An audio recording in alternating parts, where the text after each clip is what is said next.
another episode of A Ghost in the Magazine. I'm Stef. And I'm Elle. I'm the dog. Hey dog, woo woo! This week's movie, we continue the full moon features May Madness with Elle's favorite, Bad Channel. Damn right. Is it your favorite? Yes, it is. I would put this above Dollman. And you know shit. my beloved Grandpa Highcock. Oh, I never thought I would hear that ever. It does too many funny things. It's weird, it's goofy, it's cheesy, it's got dumbass fake music videos, which is memeable songs. Everything about it, I love. I forgot to the first time I watched it, there's even a fucking rude burp joke at the end. There's this weird fungus snake thing that burps in Dangerous Dan O'Dare's face, and he's like, ew. Just kindergarten burp jokes. You gotta love that. I do.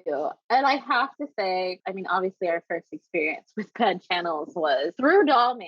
Mhm. And sorry, but like the flashback scenes, all of that, all the over explaining, I was not with it. And when Elle told me that we were going to have to do Bad Channels, I was like, I don't want to do that, but I did. I was pleasantly surprised right away. I love Dangerous Dan O'Dare, like a lot. I'm not a fan of Dangerous Dan.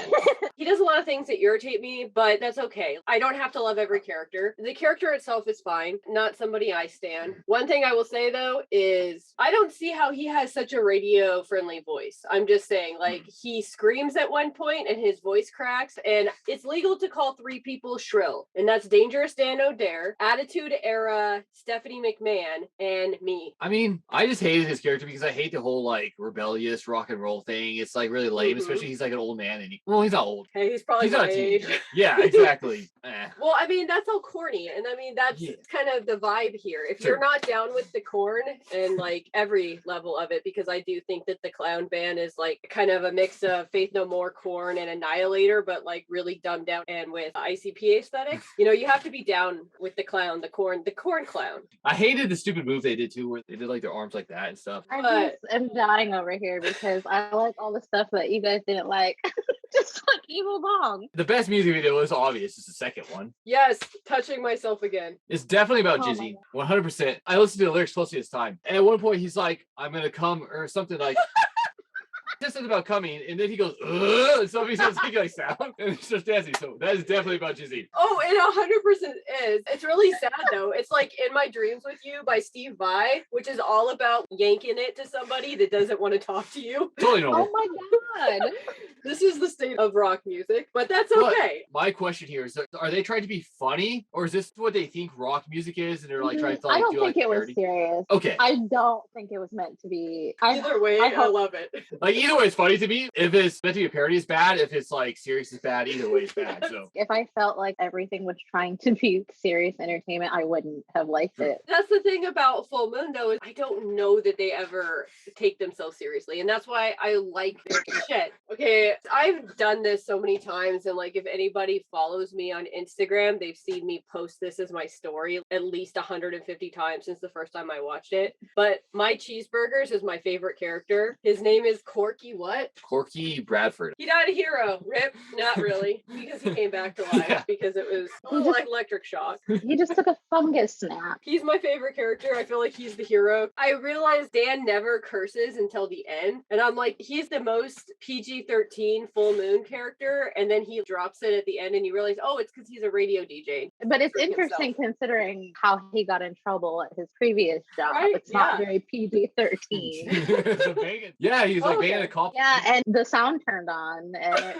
broadcasted over the air. One of my favorite lines is, "This son of a bitch is crazier than a tree full of owls." I wrote that down too, and I just Googled it. It's not actually saying. So some writer was just sitting there like, what's crazy? What's crazy, guys? Come on. Fucking owls. What's crazy? Fucking owls. Lots of owls. Fucking whole tree full of them. I mean, yeah, owls are creepy. I'll give them that. Yeah, have you seen their legs, bro? They look like they could run marathons. I saw a picture of an owl without the feathers. That's fucked up looking. Like, no, thank you. Right now. It looks like a fucking sleep paralysis demon. Good luck. Oh Pea money. fuck, dude, it's like a It's dinosaur. literally like a fucking alien pigeon with no feathers. Oh fuck, it looks like be related to Dilphosaur or something there. Oh, another thing that my Cheeseburgers did that made me love him so much is he's trying to get help at some point. Dan gives him the microphone and he's like, convince them because they're not listening to me to turn off the radio and like send us help. Yeah. And he says, please help us. I promise I'll stop looking at girly magazines. I remember the girly magazines. And I was like, dude, that's only going to convince them that it's a fucking joke because no person in their right mind would ever say that. No. So these full moon characters. I mean, maybe he is just that pure, but I remember during Demonic Toys, there's that security guard was talking about porn with the young guy. So yeah, the security guards and Demonic Toys, colorful characters. You know, I really did a good job putting the entire movie out of my brain and get to relive that. How awful. I prefer this new 2021 Baby Oopsie over the other one because he was awful and rapey. So no, thank you. I think that is the thing with Full Moon. It's either you have just an interesting, weird time, especially when they don't bring sex too much into it. This was a interplanetary dating thing is what the synopsis said, but it really didn't bring it up. Yeah, they're sexy, they're dancing, they're doing stuff. Dude, I never would have guessed that. And then the ones where it focuses more on sex, it always edges into the rapey. Because that's how Castle Freak was. That's how Dollman versus Demonic Toys was. I mean, that's like 70s exploitation movies. They're like taking influence from that and it's making it into like a weird thing. If it was for an interplanetary dating thing, that makes me wonder like how serious this planet is about reality TV. True. This is a discussion that I was kind of wondering. So what was the point of all of this? Yes. Why were they playing like music and Washington? What was the point? Okay, so this is a little bit of prophecy because this happened in the early 90s when people weren't obsessed with reality TV the way we are. And it's a little bit of interdimensional cable, Rick and Morty, it seems like. My God. Yes. If you can just like transport them, why do you need to do all the music video shit? I think it's like part of the process. I'm not going to claim to understand it or like justify it. Based on what I'm seeing, they're using the radio signal to lock onto them and get them into those tubes. And so I think it has something to do with using the radio signal and what that does to their heads when they get locked on. They start hallucinating that they're these music video girls. Like stripper purgatory and evil bomb. Yes, like stripper purgatory, you know?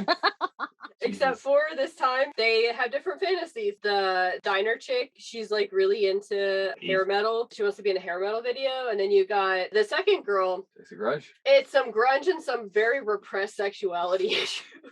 Number 3 is just a freak. Okay, I remember watching it the first time and being like, this seems like 90s metal, like Pantera and stuff like that. And then like Juggernauts and stuff. Or Juggalo, sorry. I really liked the third music video. I liked it better this time than I did the first time because I thought it was funny. It's cringe, but it's funny. It's super funny. Like, they're really trying hard to get a laugh with that one. There's a part where like the medals went away. We're all happy or something. Ugh. It was a heavy metal version of Alice Cooper that will put weird like calliope music in the middle of something. He's more classic rock sounding. I'm thinking about Welcome to My Nightmare Era. They did a thing. I did make a playlist for this on Spotify that I will link. I already listened to it while I was cleaning my kitchen earlier. It's amazing. Yeah, all the songs are on there, right? The whole soundtrack, isn't it? Yeah, there's a whole soundtrack. I'm trying to find the fucking montage song from Baby Oopsie to add to the playlist because I feel like that needs to be there. And then we have the soundtrack for Evil Bong. They used to have like a fan club, Full Moon did. Yeah. And you got a shirt and you could buy their soundtracks. Damn it. On CD. Yeah. I mean, I think that they would give you a lot for money. You know, they probably have lots of stuff for sale. They're not stupid. They've got a real cult following. If they're smart, they're selling a bunch of shit. But I'm broke right now, so I'm just gonna have to wait until I become independently wealthy. And then we'll give all that funds to Full Moon. I'll just buy everything Full Moon and Bad Bin. I will fucking single-handedly. You're making millionaires. Can I ask, like, the biggest plot hole I had with this movie? Oh man. When he was chained up, where was he pissing? Where was he shitting? Because that was never explained. Was he wearing adult diapers? I need to know. Because that's not very rock and roll. I I would argue that wearing adult diapers is really rock and roll, probably, if you ask like fucking That's how I feel. Steven Tyler, Mick Jagger. They probably think it's rock and roll. He's definitely shit himself. Yeah. Those guys that have been on drugs for many, many years, and you know, they're the rock and roll type. And I've never got the guys that are like, aggressively like, I'm a rock and roll guy. They're compensating for something. Yeah. I'm not really sure. I feel like do what you want to do, but don't make any one thing your personality, because that's kind of limiting. Yikes. Yeah.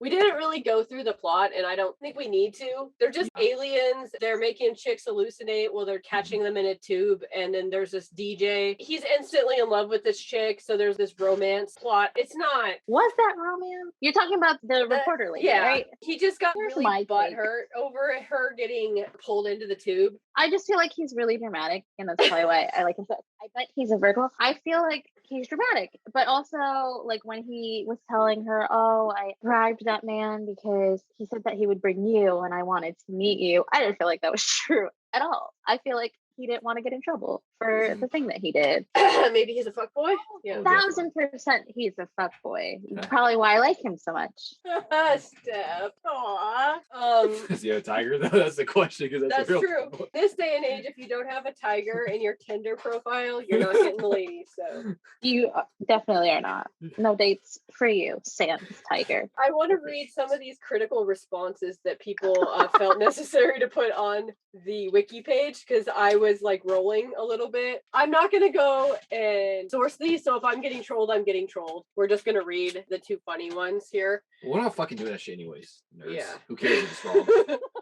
So Cinemaphile gave it a bad review, 0 out of 4 stars, calling it a quote-unquote mess and saying, quote, I fear that the creators of this movie must have had brain tissue damage sometime in their lifetimes, unquote. They're probably boomers, so they all have lead poisoning, but you're probably a boomer too, so even playing field. Period. The Film Fiend was more positive, calling it, quote, hilariously cheesy, unquote. Classic Rock Magazine described the soundtrack as, quote, a grotesque mistake, unquote. So that was a knife right in Blue Oyster Cult's back there, bitch. Yeah, that's kind of rude. Oh, disrespectful. The second one from Film Fiend, which I don't know what that is, that is correct. Hilariously cheesy is the correct answer. Anything else, you can go fuck yourself. If you name yourself Cinemaphile, you're probably a piece of shit anyway. Yeah, so... it's probably a bunch of nerds. Yeah, no one gives a shit. Oh, I watch all the movies. Who cares? They're probably some kind of fucking media juggernaut that's gonna come for us, but I don't give a shit.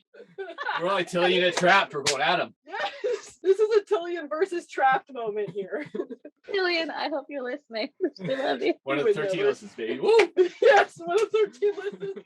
I don't know. They were able to make music that was so like basic for the style or whatever, but so fucking hilarious at the same time. So, you know, you can pan this all you want. The fact of the matter is these people are funnier than you, so. Vernon L. Locknuts was the owner of the radio channel, you know? Oh, You yeah. have any opinions on Vernon L. Locknuts? He was the guy who's like, oh, he can't curse on the radio, as if people don't curse on the radio. I wouldn't see somebody at our local station cursing. True. These small markets, it seemed like it was supposed to be out in the middle of nowhere. Yeah, but what's worse? Cussing on the air, fucking some girl on the air. True. I mean, I did hire him after knowing that. so I was just wondering how remote it was supposed to be, because that does change a little bit of the dynamic. It did seem to kind of be a smaller I think town. it was small. I think it was small because the whole reason they were there is because it was inconceivable, right? That station broadcasted nationwide. Yeah, that's true. And I like all the 666 shit. Hell yeah. Oh, sorry, Jesus. Should they remake this movie? Yes. 100%. Oh yeah. Or add I on agree. to it. We could see what Dangerous Dan is doing in his retirement. You know, maybe the aliens have come back for his ass. Maybe he's got a resurgence of the fungus that had gone dormant and then it calls the ship back, you know? But now he's like mourning the loss of his reporter wife from early onset Alzheimer's, from being exposed. And being shrunk. Exactly. Like, what are the health consequences of being shrunk trunk and put into a tube. Like all of them. Like all of the helpers. right? Although it has the wrong lady in the end because they must have not been able to get the one actress back. But we know how Grandpa Highcock eventually gets his dick wet and becomes the sexiest old tiny man that anyone has ever seen in Doll Man versus Demonic Toys, which is what started this crazy shit. If I wouldn't have seen that, I would have never have gotten into Which Full one Moon. of us put that on the list? That would be you, Stephanie. That would be you. Between that and the fucking Daddy Cage shit, y'all have exposed me to some stuff that has permanently twisted my mind. Watch a little Wolf Cop. It'll scrub it right Right. out. I do feel like Wolf Cop is a standard for if you should show a dick. If the dick is going to transform, I want to see the dick. If not, fuck it. I don't want to see the dick. I feel like there should be Feel more that- dick though, because the Full Moon doesn't have like zero No. dick. Just saying, I feel like there should be more dick. There are No. dick fingers. What do you? I'm sorry. You're gonna see next week, Steph. Yes. You're gonna see old dick fingers. You didn't say anything about dick fingers. Oh yeah. You know how you like that guy from Fright Night with the long fingers? Somebody in Full Moon was watching Fright Night, I believe, and took a really strong hit off of some kind of intoxicating substance and came up with Radu, who has ultra dick fingers. And you're just gonna love him. He's a lover. He's a looker. What fucking movie is this? Subspecies is their vampire. You saw a tiny clip of it in Baby Oopsie because the mom was likely jerking off to it. Ew. One of many things I love about Full Moon is their just lack of shame in shoving every fucking reference to any other of their movies into every Yes, single movie. The I love shameless plug of it all. that. I Yes. do really like that. I like that in Evil Bong. It makes me want to watch more of the movies so that Absolutely. I can try and spot the Easter eggs. I don't think there was any in Intruder, but I wasn't looking for them. So I'm not No. sure. I think that one was meant to be more serious. Oh, They yeah. probably should have upgraded from cardboard. I just say. If that was you. I do Like- look at some of these though, and I'm not sure if they're buying some that other people are doing and releasing them under Full Moon because some of them just don't seem very touched by Mm. the Charles Band magic. You know what I mean? I think so. Sounds gross. Fucking wretched, dude. I actually. I don't want to be touched by that magic. I don't either. I actually paid $6.99 for the Amazon channel for like 2 months. And they did have like a Zodiac killer movie and stuff that was from like the 70s. I was like, I think they bought the rights to this. Yeah, some of it just feels more like this would work with our brand, and so Yeah. they just released it under it versus the ones that have the ridiculous little monsters and jokes and all the things that we love about Full Moon and all of the interweaving, and they truly have a cinematic universe, and I Yeah, like appreciate us. that. Maybe if our cinematic universe and your cinematic universe. Yeah, I mean it kind of has because Grandpa Highcock is part of the Ghost of the Magazine. That's true. We have him on the weekends. Shared custody just because I love that bitch so much. So, do you guys have anything else about bad channels? The most important part of this movie to me, Gregory J. Owens, I don't know if that's his middle name, named his band after Bad Channels. His rap project. I don't know, do you guys want to do your ratings? Because I don't really have a rating for this one. It's just the best Full Moon movie I've watched so far. That's my rating of it. So I don't know that I can say that it's the best I've watched so far because apart from this, I keep talking about Intruder, but it's because I had such a good time and I like that one better. But I also am a slasher fan, or like the aliens and the sci-fi shit that was middle school and high school stuff. And then the other shit is stuff in her 30s. But I would watch it again. How about you, Nate? I mean, I don't want to cinephile their ass because I'm not a fucking movie nerd like that. No big deal. I've probably watched like thousands of movies in my life, but No big deal. I put it maybe a 5 or 6 out of 10, which for Full Moon is pretty much like a 10 out of 10 because Yeah. you can't go much higher than like a 6 out of 10 for Full Moon. Average is best for them. Yeah, I'm gonna fight you a bit. Doll Man's probably a bit better than this, but I get it. I don't agree. I think that the Oh. soundtrack for Doll Man alone, the yeah. yeah. I'm pissed I can't find that on fucking Spotify. I need to have that song in my life constantly. Did you Like, try going deep every into the morning. interwebs? I have, and I have found places to buy soundtracks, and maybe I'm gonna have to do that. I haven't been this enamored by music on this podcast since my mom's hot for Cobblepot. That is our unofficial theme song. Forever. I would like Jay Daddy. to learn the words and sing it for us. I think that would be a good time. Yes, with his accent. Yes, please. Okay, so that was Bad Channels, and next week we will be back with our good old friend Radu for Subspecies. species. Until then, you can actually find us at our website, ghostinthemagazine.site. You can find us on Twitter at GITM Podcast. You can find me on Twitter at Nocturnical. You can find me on Twitter at WitchXPudding. Do you remember So go. Bad Ben 69. Bad Ben Pimp 69. Bad Ben Bam. You can find on Twitter. Nathan at Bad Ben Pimp 69. Okay, bye.